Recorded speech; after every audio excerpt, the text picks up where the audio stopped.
So hello students, मैं अभी वापस से आज आप सभी के साथ जुड़ चुका हूँ आपके हिस्ट्री एंड पॉलिटिकल साइंस के chapter number 3 India's internal challenges में। So let's begin. एंड इस वीडियो को शुरू करने से पहले आई होप आप सभी ने ज्योग्राफी का सेकंड चैप्टर अच्छे से पढ़ लिया होगा। वो बहुत बड़ी वीडियो थी एंड वो चैप्टर एक अच्छा खासा वेटेज भी होल्ड करेगा आपके एग्जाम्स में। सो अगर आपने वो वीडियो नहीं देखी तो प्लीज एक बार उसको जाके देख लीजिए। सो शुरू करते हैं हमारे इस चैप्टर के साथ। So in this chapter we are going to study the issues of India that India faced after the post-independent era after the 1950s, such as Naxalism, separatist movement at different regions of India, the separations of the Northeast India and many other movements. हमारा first topic है the unrest in Punjab. Basically Akali Dal नाम की एक party थी पंजाब में 1970s के era में। Basically वो एक बहुत बड़ी पॉलिटिकल पार्टीज थी, जैसे आज हमारे यहाँ बीजेपी कांग्रेस वैसे ही है, वैसे ही 1970s में पंजाब में काफ़ी मेजर पॉलिटिकल पार्टी थी अकाली दल। बेसिकली उन्होंने एक रिजोल्यूशन पास किया था जिसको हम कहते हैं आनंदपुर साहिब रिजोल्यूशन। अब एक रिजोल्यूशन एक बिल की तरह होते हैं जिसमें कई सारे डिमांड्स पोजेस किए गए थे। शिरोमणि अकाली दल की तरफ से बहुत सारे डिमांड्स पोजेस किए गए थे और हमारा सबसे पहला डिमांड है कि चंडीगढ़, जो कि आज की डेट में आप सभी को पता ही होगा एक यूनियन टेरिटरी है, उसको टोटली पंजाब का एक पार्ट बना देना चाहिए। अब ये शिरोमणि अकाली दल ऐसी डिमांड रख क्यों रही थी? बेसिकली उनका मेन एम था, आपको अगर नहीं पता तो पंजाब पहले एक यूनिफाइड स्टेट हुआ करता था, जैसे महाराष्ट्र और गुजरात होते थे। तो पुराने पंजाब में पंजाब, हरियाणा एंड आज का हिमाचल प्रदेश तीनों मर्ज हुआ करते थे, लेकिन 1966 में तीनों पार्ट्स को अलग अलग कर दिया गया क्योंकि पंजाब में मेनली पंजाबी स्पीकिंग पॉपुलेशन रहती थी एंड हमारे हरियाणा एंड हिमाचल वाले पार्ट में हिंदी हिंदू स्पीकिंग पॉपुलेशन ज्यादा रहती थी। इसके कारण हमारी नेशनल गवर्नमेंट ने इन तीनों स्टेट्स के टुकड़े कर दिए और हरियाणा एंड पंजाब के लिए एक मिक्स कैपिटल यानी कि चंडीगढ़ को एस्टेब्लिश कर दिया और उसको एक यूनियन टेरिटरी भी डिक्लेयर कर दिया। इसके लिए बहुत डिस्प्यूट्स हुए थे, लेकिन फिर इवेंचुअली दोनों सरकारों ने मान लिया था उसको अपना एक कॉमन कैपिटल, और हरियाणा एंड पंजाब की गवर्नमेंट आज अच्छे से को एग्जिस्ट कर रही है चंडीगढ़ के कैपिटल में। शिरोमणि अकाली दल का मेन एम था कि चंडीगढ़ पंजाब का एक यूनिफाइड कैपिटल बन पाए और हरियाणा से इस कैपिटल को स्क्रैप कर दिया जाए। और शिरोमणि अकाली दल ने यह भी कहा कि जो शिमला हिमाचल प्रदेश एंड हरियाणा में जितने भी पंजाबी स्पीकिंग एरियाज है जहाँ पे मेजोरिटी पंजाबी बोली जाती है, उन स्टेट्स के भी पार्ट्स को पंजाब में डिक्लेयर कर देना चाहिए। और जो हमारी इंडियन आर्मी है उसमें 6 सोल्जर्स की एक फिक्स ऑटोनॉमी फिक्स कर देनी चाहिए कि हमको इतने 6 सोल्जर्स चाहिए ही चाहिए आर्मी में, यानी कि उनकी रिक्रूटमेंट बढ़ा देनी चाहिए। एंड उनका एक और एम था कि पंजाब स्टेट को एक अलग ऑटोनॉमी दी जाए, यानी उनके पास एक स्पेशल पावर होनी चाहिए जैसे जेएनके के पास थी आर्टिकल 370 स्क्रैप होने के पहले। इन सारी डिमांड्स के बाद 1977 में लेजिस्लेटिव इलेक्शंस होते हैं पंजाब में, जिसमें अकाली दल 117 सीट्स में से 58 सीट जीत जाती है और पावर में आ जाती है। और उन्होंने पावर में सबसे आने के साथ पहले ही क्या किया, उन्होंने अमृतसर की होली सिटी यानी कि जहाँ पे गोल्डन टेम्पल सिचुएटेड है, आप बहुत सारे लोग जा भी चुके होंगे, उन्होंने वहां पे एक स्पेशल स्टेटस यानी कि एक होली सिटी डिक्लेयर करने का उसको ट्राई किया। और पंजाब में बेसिकली 5 रिवर्स होती थी पार्टीशन के पहले, आप एक बार मैप देख सकते हैं जाके पंजाब बिफोर पार्टीशन। तो उन्होंने जो बाकी स्टेट्स थे जहाँ पे ये रिवर्स बह रही है, एक लार्जर पोर्शन का डिमांड किया कि जो ये रिवर्स बह रही है वो सिर्फ पंजाब के एरिया में बहनी चाहिए, ना कि अदर स्टेट्स में। फिर हमारा 1980s का एरा आता है और पंजाब में एक इंडिपेंडेंट खालिस्तान का मूवमेंट चल रहा था, यानी कि एक सेपरेट पंजाब की, यानी कि पंजाब को एक सेपरेट नेशन बनाने का ट्राई कर रही थी अकाली दल, शिरोमणि अकाली दल। और उस टाइम के अकाली दल के लीडर संत हरचरण सिंह लोंगोवाल अपने एक्टिविस्ट को गोल्डन टेम्पल के बाहर रिक्रूट करते थे और उनको नेशनल गवर्नमेंट के अगेंस्ट प्रोटेस्ट करने के लिए बहुत ज्यादा इंकरेज करते थे। लेकिन इस रिक्रूटमेंट के कारण हुआ क्या, बहुत सारे आर्म्ड फोर्सेस, टेररिस्ट ऑर्गेनाइजेशंस ने भी इस मूवमेंट में ज्वाइन होना शुरू कर दिया और ये मूवमेंट धीरे धीरे थोड़ा वायलेंट बनने लग गया। इसी बीच खालिस्तान मूवमेंट के सबसे फेमस सपोर्टर संत जरनैल सिंह भिंडरनवाले ने पूरी कमान संभाल ली एंड अब पूरे खालिस्तान मूवमेंट का फेस संत जरनैल सिंह भिंडरनवाला बन गए थे। लेकिन कभी भी संत जरनैल सिंह भिंडरनवाले ने खालिस्तान इस वर्ड का कभी भी अपनी लाइफ में यूज नहीं किया। ये चैप्टर थोड़ा एग्जैजरेट कर रहा है इस टॉपिक को, लेकिन पर्सनल हिस्ट्री को अगर हम देखें तो उन्होंने कभी भी खालिस्तान वर्ड का यूज नहीं किया। लेकिन 1981 में फिर भिंडरनवाला के फॉलोअर्स ने टेररिज्म फैलाना शुरू कर दिया पंजाब में, और 1981 में संत जरनैल सिंह भिंडरनवाले को पंजाब पुलिस अरेस्ट कर लेती है एक न्यूज़पेपर एडिटर लाला जगत नारायण के मर्डर के ऊपर। अब भिंडरनवाले के अरेस्ट के बाद पंजाब में सिचुएशन धीरे धीरे बहुत वर्स होते गई, एंड इवेंचुअली वहाँ पे टेररिज्म बढ़ते गया। वहाँ पे Sikh communities and Hindu communities के बीच में बहुत सारे कम्युनल क्लैशेस भी हमको देखने को मिले, और इसी कारण 1983 में पंजाब के ऊपर प्रेसिडेंट रूल को लागू कर दिया गया था। इसके बाद हुआ ये कि भिंडरनवाले और उनके सारे फॉलोअर्स ने इवेंचुअली जब वो रिलीज हुए, गोल्डन टेम्पल जो कि अमृतसर में, उनको अपना एक स्पॉट डिक्लेयर कर दिया कि अब से उनके सारे फॉलोअर्स वहीं रहेंगे। और अकाल तख्त नाम की एक काफी रिलीजियस प्लेस मानी जाती है सिखिज्म में, वो गोल्डन टेम्पल के ही अंदर सिचुएटेड है, और उनको उन्होंने अपना बेस बनवा लिया। और वहाँ पे कई सारे हॉस्टेजेस अंदर प्रिविलेज करने भी गए थे, वहाँ पे अपनी श्रद्धा भी दिखाने गए थे, लेकिन उनको हॉस्टेजेस बना लिया गया बाद में, और भिंडरनवाला उनको खाना पीना सब कुछ अच्छे से देते थे। लेकिन अब ये बहुत बड़ा थ्रेट बन गया था इंडिया की डेमोक्रेसी के ऊपर, और इससे पंजाब का इनर पीस भी बहुत ज्यादा डिस्टर्ब हो गया था। इसके कारण इंडियन गवर्नमेंट को कुछ जल्दी से जल्दी एक्शन लेना पड़ता। अब इसके बाद इंडियन गवर्नमेंट ने रिस्पांस में ऑपरेशन ब्लू स्टार लॉन्च कर दिया इन सारे टेररिस्ट के ऊपर। बेसिकली ऑपरेशन ब्लू स्टार की कमान इंडियन इंटेलिजेंस के कई बड़े बड़े ऑफिसर जैसे कि अजीत डोवाल और इंडियन आर्मी को सौंप दी गई थी, और जनरल कुलदीप सिंह ब्रार इस मिशन को लीड कर रहे थे। सो बेसिकली ये मिशन 3 जून 1984 को शुरू हुआ था, जहाँ पे भिंडरनवाले अकाल तख्त में स्टे कर रहे थे, और जितने भी वेपन्स थे एक सिस्टमाइज्ड प्लान बनाया गया। अजीत डोवाल अंदर एक बहुत इंटरेस्टिंग स्टोरी आप यूट्यूब में देख सकते हैं बाद में जाकर, नहीं तो बहुत लंबा बन जाएगा ये वीडियो।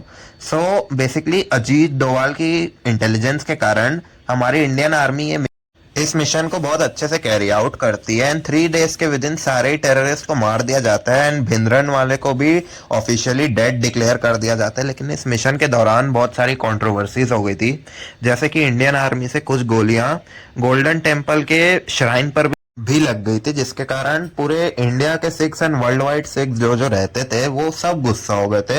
एंड इसके बाद इवेंचुअली आपको पता भी होगा कि 1984 में इंदिरा गांधी जिन्होंने ये ऑपरेशन करने का वो किया था, परमिशन ग्रांट किया था, उनको उन्हीं के सिख सोल्जर्स ने मार दिया था 1984 में इवेंचुअली उनके घर में। एंड उसके कारण फिर से हिंदू एंड सिख कम्युनिटीज के ऊपर बहुत ज्यादा वायलेंस प्रोटेस्ट होना शुरू हो गए, एंड इवेंचुअली 1986 में एक और ऑपरेशन हुआ, एंड इस ऑपरेशन का नाम था ऑपरेशन ब्लैक थंडर। ये फिर से गोल्डन टेम्पल में हॉस्टेजेस लेकर किया गया था, और एक बार फिर से हमारी आर्मी ने इन सारे टेररिस्ट को मार गिराया गोल्डन टेम्पल के अंदर। और इसके बाद से ये मोमेंट धीरे धीरे फेड हो गया, और उसके बाद पंजाब में इनर पीस एस्टैब्लिश हो गया। अब हम बात करते हैं हमारे नॉर्थ ईस्टर्न रीजन के बारे में। बेसिकली हमारे इंडिया के नॉर्थ ईस्ट रीजन में 8 अलग अलग स्टेट्स वेरी करते हैं, और इन सारे स्टेट्स की अपनी अपनी एक एथनिसिटी, वहाँ का एक अपना प्योरिटी, वहाँ का अपना एक कल्चर, और वहाँ के अपने कुछ रिजर्वेशंस होते हैं। उस टाइम हमारे फर्स्ट प्राइम मिनिस्टर यानी कि जवाहरलाल नेहरू ने एक मिशन लिया था कि वो उस टाइम की जो नॉर्थ ईस्टर्न ट्राइब्स हैं उनको मॉडर्न डे इंडिया से कनेक्ट कर पाए, और वहाँ पर भी डेवलपमेंट ला पाए पुरानी चीज़ों को ख़त्म करके। उन्होंने एक कमिटी भी फॉर्म की थी जिसका नाम था north eastern frontier agency, NEFA इसका शॉर्ट फॉर्म है। आई होप आप सब एक बार इसको याद कर लीजिए, आपके एग्जाम्स में आ सकता है फिल इन द ब्लैंक्स वाले फॉर्म में। NEFA को 1954 में इस्टेब्लिश किया गया था। क्यों? नॉर्थ ईस्टर्न स्टेट्स को सीनो बॉर्डर में जितने भी टेररिस्ट थे उनसे प्रोटेक्ट करने के लिए। आपको पता ही है नॉर्थ ईस्ट में हमेशा ही चाइना का भी डिस्प्यूट चलते रहता है, कुछ स्टेट्स में वो क्लेम करते हैं कि ये स्टेट्स हमारे हैं, और हमारे चाइना से भी रिलेशंस इसीलिए ख़राब है। 1954 में कमिटी फॉर्म हुई थी सीनो ट्राइब से बचाने के लिए हमारे मेन नॉर्थ ईस्टर्न्स को। अब हमारे नॉर्थ ईस्टर्न इंडिया में 8 अलग अलग स्टेट्स एग्जिस्ट करते हैं, जिसको हम 8 सिस्टर्स भी कहते हैं। इन सारे स्टेट्स के नाम असम, अरुणाचल प्रदेश, मणिपुर, मेघालय, मिजोरम, नागालैंड, सिक्किम एंड त्रिपुरा था। अब मैंने आपको बता ही दिया है कि यहाँ पे अलग अलग एथनिसिटी और लैंग्वेजेस का यूज किया जाता है यहाँ की इर्रिस्पेक्टिव पॉपुलेशन के द्वारा। लेकिन पुराने समय में जब इंडिया इंडिपेंडेंस के टाइम में निकला था, तो उससे 10-20 साल बाद यहाँ पर भी पंजाब की तरह एक बहुत बड़ा इशू क्रिएट हो गया था। हर स्टेट्स में या तो एक सेपरेटिस्ट मूवमेंट चल रहा था या फिर कुछ इनर कॉन्फ्लिक्ट्स चल रहे थे।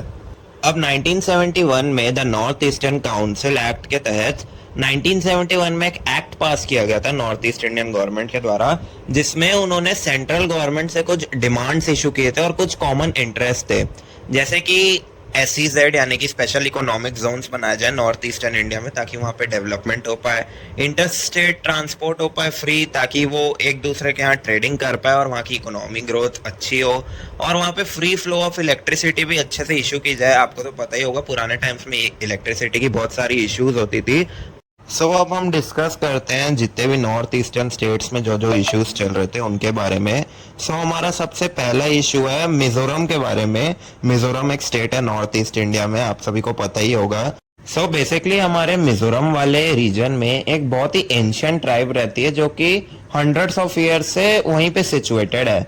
जब इंडिया आज़ाद हुआ था, यानी कि जब इंडिया को इंडिपेंडेंस मिली थी, तब हमारी गवर्नमेंट ने एक ऑटोनॉमी देके रखी थी इन सारी ट्राइब्स को, ताकि इन ट्राइब्स को कोई भी इन फ्यूचर डिस्टर्ब ना कर पाए और इनका कल्चर इन्हीं तक प्रिजर्व रहे। स्पेशली इंपॉर्टेंट एरियाज जैसे कि लुशाई हिल्स में ये सारी चीजें की गई थी। अब 1953 में स्टेट्स रीऑर्गेनाइजेशन कमिटी फॉर्म हुई थी इंडियन गवर्नमेंट के द्वारा। तब हमारे मिजोरम स्टेट्स के जितने भी लोकल और ट्राइबल लोग थे उनकी बहुत ज्यादा ही एक्सपेक्टेशन थी कि वहाँ एक सेपरेट ऑटोनॉमी प्रोवाइड की जाए मिजोरम के सारे लोगों को, क्योंकि उस टाइम इंडिया उतना स्टेबल नहीं था और सारे स्टेट्स एकदम न्यूली फॉर्म हुए थे। और जब ऐसा नहीं हुआ तो हमारे मिजोरम के जितने भी लोकल लोग थे उन्होंने एक ऑटोनॉमस स्टेट की डिमांड रखना शुरू कर दी। अब 1959 के टाइम में मिजोरम में एक सिवियर ड्रॉट हुआ। आई होप आप सभी को ड्रॉट का मतलब तो पता ही होगा। तो इस ड्रॉट के बाद 1961 में लोकल लोगों की डिमांड और बढ़ती गई एक ऑटोनॉमस स्टेट के लिए। ऑटोनॉमस स्टेट वो होता है जो कि आपकी कंट्री में ही सिचुएटेड है, लेकिन वहाँ अपने रूल्स एंड रेगुलेशंस चलेंगे, वहाँ की अपनी गवर्नमेंट होगी और वहाँ का वे ऑफ वर्किंग उसी गवर्नमेंट के हिसाब से चलेगा। यानी कि अगर मिजोरम को ये ऑटोनॉमी प्रोवाइड कर दी होती तो मिजोरम एक अलग सी ही कंट्री बन गई होती इंडिया के अंदर। और 1961 में इसी के कारण लाल डेंगा नाम का एक लोकल लीडर बहुत ही ज्यादा राइज कर रहा था और उन्होंने प्रोटेस्ट करना शुरू कर दिया।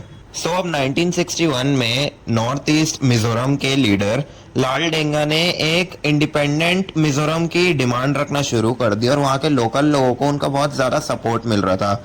और उन्होंने वहाँ पे एक ऑर्गेनाइजेशन सेट की जिसका नाम था मिजो नेशनल फ्रंट। उन्होंने ग्रेटर मिजोरम की डिमांड रखी और एक इंडिपेंडेंट नेशन की भी डिमांड रखी कि अब उनको इंडिया से आज़ादी चाहिए और वो भी इंडिया की तरह एक अलग कंट्री बन पाया। अब मिजो नेशनल फ्रंट की ये डिमांड थी कि त्रिपुरा, मिजोरम और मणिपुर में जितनी भी मिजो लोकल ट्राइब्स की पॉपुलेशन ज्यादा थी, वहां पे उनकी ग्रेटर डेंसिटी थी, उन एरियाज को कार्व आउट करके एक सेपरेट नेशन बना दिया जाए लुशाई हिल्स के एरिया के सराउंडिंग में।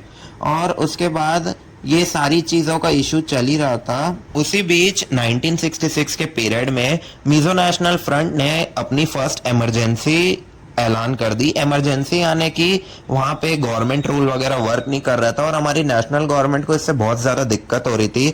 अब उस टाइम की हमारी चीफ मिनिस्टर इंदिरा गांधी जी ने इस सिचुएशन को एकदम काम एंड कंपोज वे में हैंडल किया, जिसके बाद 1972 में मिजो मेजोरिटी एरिया को एक अलग सी यूनियन टेरिटरी, जैसा कि मैंने आपको चंडीगढ़ वाले केस में बता ही दिया था, अब 12 to 13 ईयर्स तक मिजो मेजोरिटी का जितना भी एरिया था वो as a union territory work कर रहा था। लेकिन उसके बाद 1985 में उस टाइम के प्राइम मिनिस्टर राजीव गांधी जी की एक एग्रीमेंट हो गई मिजो नेशनल फ्रंट के साथ एंड मिजोरम को एक इंडियन स्टेट का रिकॉग्निशन मिल गया और लाल डेंगा को पहला चीफ मिनिस्टर बना दिया गया मिजोरम स्टेट का। अब हम बात करेंगे नागालैंड के बारे में। नागालैंड की जो नेटिव ट्राइब है जिसको हम द नागा ट्राइब भी कहते हैं, वो नॉर्थ ईस्ट इंडिया में वो भी हंड्रेड्स ऑफ ईयर्स में सिचुएटेड है और इस ट्राइब का दूसरा नाम है द मार्शल ट्राइब। अब ये नागा ट्राइब डिस्ट्रीब्यूटेड है हमारे नागालैंड के पूरे रीजन में एंड आसाम के बॉर्डर रीजन में और म्यांमार के भी बॉर्डर्स में ये सिचुएटेड है और ये काफ़ी प्रिजर्व ट्राइब्स हैं। अब 1946 में कुछ नागालैंड के यूथ ने, जो उस टाइम एजुकेटेड यूथ थी, उन्होंने 1946 यानी कि हमारी इंडिपेंडेंस के 1 ईयर पहले एक काउंसिल फॉर्म की जिसका नाम रखा गया था नागा नेशनल काउंसिल। और इसी नागा नेशनल काउंसिल ने 1947 में हमारी इंडिपेंडेंस के बाद एक सेपरेट नागालैंड के नेशन की भी बात रखी थी, जैसा कि हमने मिजोरम वाले केस में भी देखा था। और इनके भी एक सर्टिफाइड लीडर थे जिनको आज हम फादर ऑफ नागास के भी नाम से जानते हैं, जिनका नाम है जापू फिजो। एंड 1954 में नागा नेशनल काउंसिल ने एक फुल फ्लेज डिमांड रख दी थी कि एक फेडरेशन ऑफ नागालैंड नाम का भी एक अलग से इंडिपेंडेंट स्टेट बना दिया जाए, जिसको एक अलग कंट्री रिप्रेजेंट की जाए। एंड 1955 में यहाँ के जो लोकल ट्राइब्स थे उनके आसाम के कुछ सोल्जर्स से स्कर्मिशेस हो गए थे। स्कर्मिशेस को आप कह सकते हैं short fight between two groups और टू पीपल्स, यानी कि एक छोटी सी लड़ाई हो गई थी। लेकिन वो लड़ाई बाद में बड़ी होते जा रही थी, जिसके कारण हमारी इंडियन आर्मी को वहाँ पे मिलिट्री ऑपरेशन सप्रेस करने पड़े ताकि ये सारी स्कर्मिशेस खत्म हो पाए। अब बहुत सारी राउंड टेबल कॉन्फ्रेंसेस हुई हमारी central government of India and the Naga national council के बीच में कि क्या करना चाहिए इस पूरे इशू को लेकर। अब सेंट्रल गवर्नमेंट ने नागा मेजॉरिटी टेरिटरी को एक यूनियन टेरिटरी का स्टेटस दे तो दिया था कुछ टाइम के लिए, लेकिन मिजोरम की तरफ 1 दिसंबर 1963 को एक फुल फ्लेज स्टेट बना दिया गया इंडिया का, नागालैंड को कुछ ऑटोनॉमी देकर।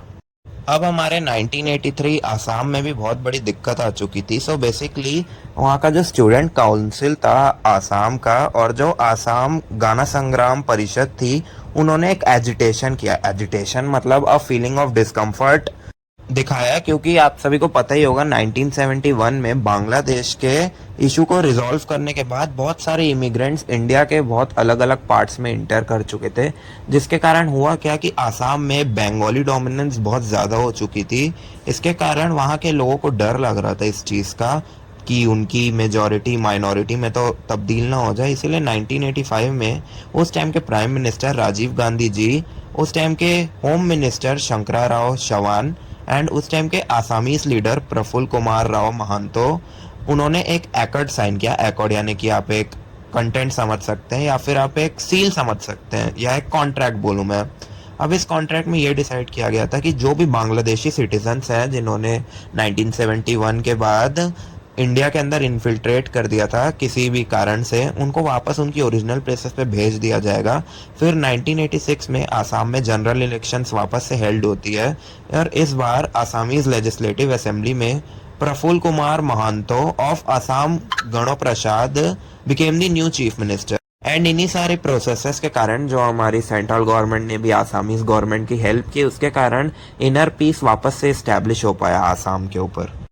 अब हम बात करेंगे अरुणाचल प्रदेश के बारे में। बेसिकली इस स्टेट में वैसा कुछ था नहीं, जैसा कि हमने नागालैंड और मिजोरम वाले केसेस में देखा। ये स्टेट हमेशा से ही थोड़ा पीसफुल रहा है। 1954 में NEFA की इस्टेब्लिशमेंट हुई एंड उसके बाद 1972 में इस रीजन को अरुणाचल प्रदेश कहा गया, जिसका मीनिंग होता है इंग्लिश में the place where the sun rises. And 20 अक्टूबर 1987 को अरुणाचल प्रदेश को भी एक कॉन्स्टिट्यूएंट स्टेट का सिंबल दे दिया गया, यानी कि अब वो भी इंडिया का एक स्टेट है बाकी अदर स्टेट्स की तरह। उसके बाद नॉर्थ ईस्ट इंडिया में हमें वैसे कुछ प्रोटेस्ट या हमें वैसे कुछ सेपरेटिस्ट मूवमेंट्स देखने को नहीं मिले and through out the years north east India काफ़ी ज़्यादा डेवलप कर रहा है और उसका मेन रीज़न वहाँ की यूथ एंड वहाँ की एजुकेशन को दिया जाता है। अब हम बात करते हैं नक्सलाइट मूवमेंट के बारे में। बेसिकली जितने भी नक्सलवादी लोग हैं उन्होंने एक नक्सलाइट मूवमेंट स्टार्ट किया था नक्सलबाड़ी नाम की एक जगह पे, जो कि दार्जिलिंग डिस्ट्रिक्ट पे है, जो कि वेस्ट बंगाल पे था।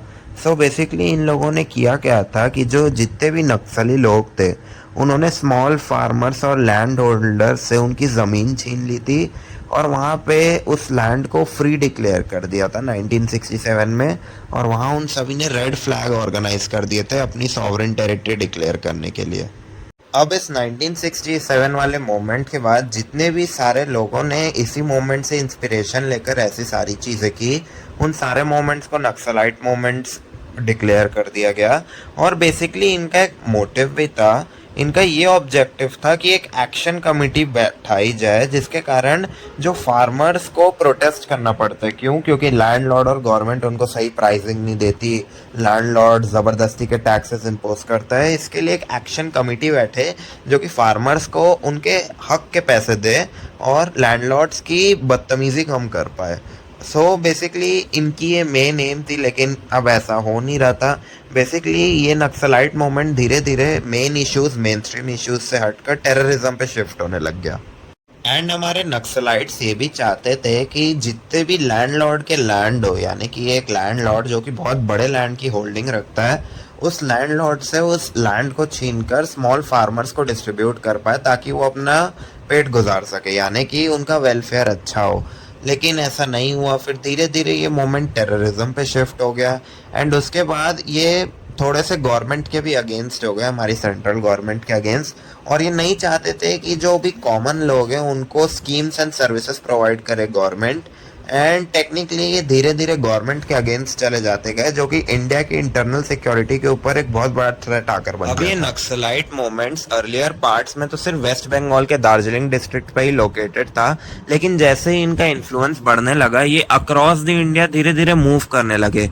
अब यहाँ पे बहुत सारे एरियाज के नाम दिए गए, मैं आपको एक बार पढ़ के सुना देता हूँ। जैसे कि east Godavari in Andhra Pradesh, parts of Visakhapatnam, Karimnagar in Telangana, Adilabad, Bastar, Rajnandgaon and Sukma of Chhattisgarh. फिर यहाँ पे हमें भांडरा दिया गया है एंड पार्ट्स ऑफ चंद्रपुर इन महाराष्ट्र। और ये बहुत सारी नई नई जगह पे भी पहुंचने लगा, जिसके कारण ये और एक बड़ा थ्रेड बनता गया। अब इनकी इन्फ्लुएंस को मिनिमाइज करने के लिए एक आर्मी बनाई गई जिसका नाम था people's liberation guerrilla army, and ये कॉन्फ्लिक्ट अभी भी चलता है।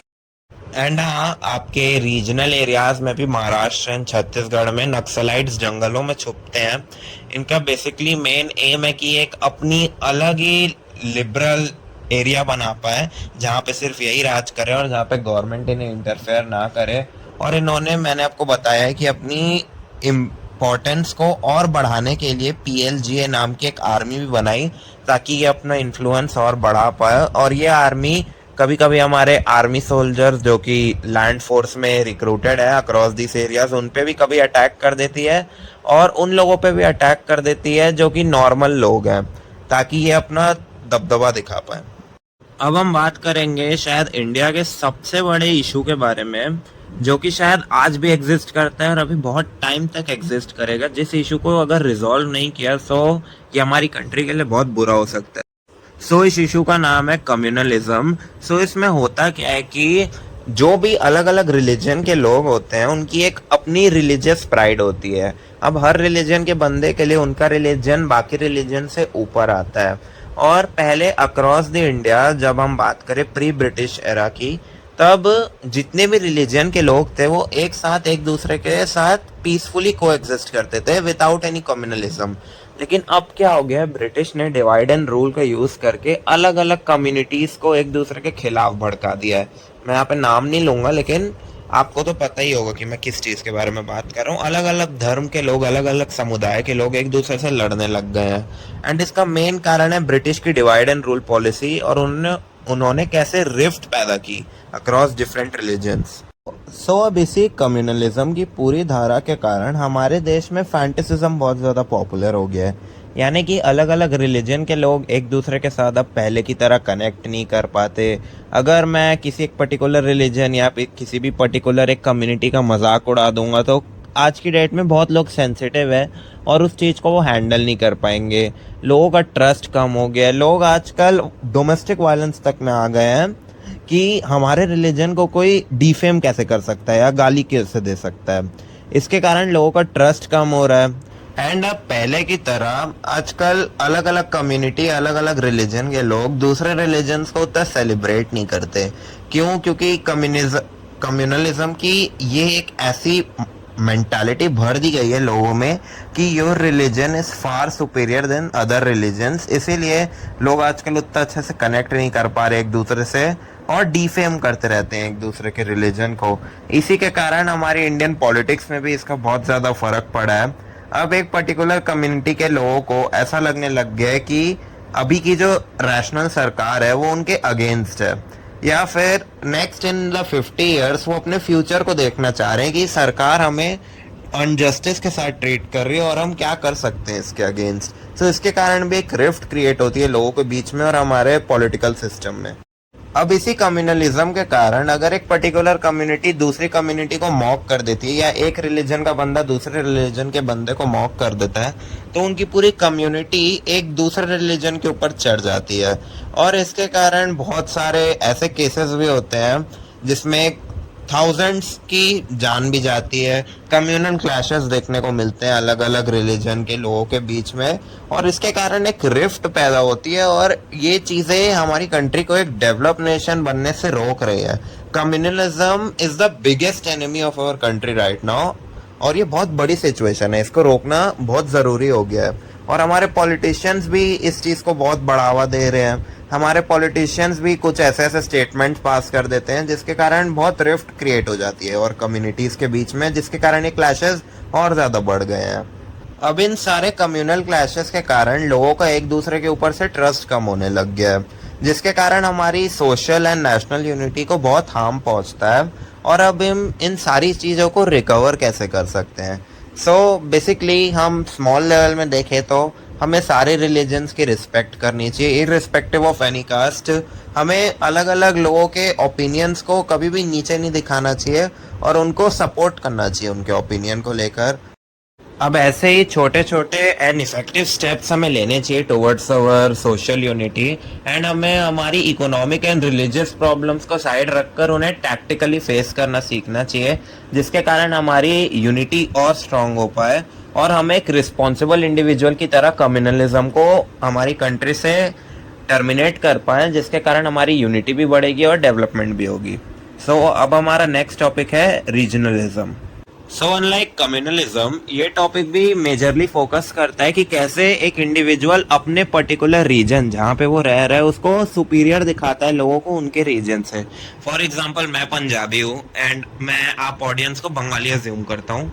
मैं अब अपने आप को सुपीरियर दिखाने के लिए अपने कल्चर के बारे में हमेशा थ्राइव करना शुरू कर दूं। मैं ये बोलूँ मैं तो पंजाबी हूँ, जिससे मुझे आपको नीचा दिखाने में बहुत कूल फील होगा। मैं ये दिखाऊंगा कि I am far superior than you guys.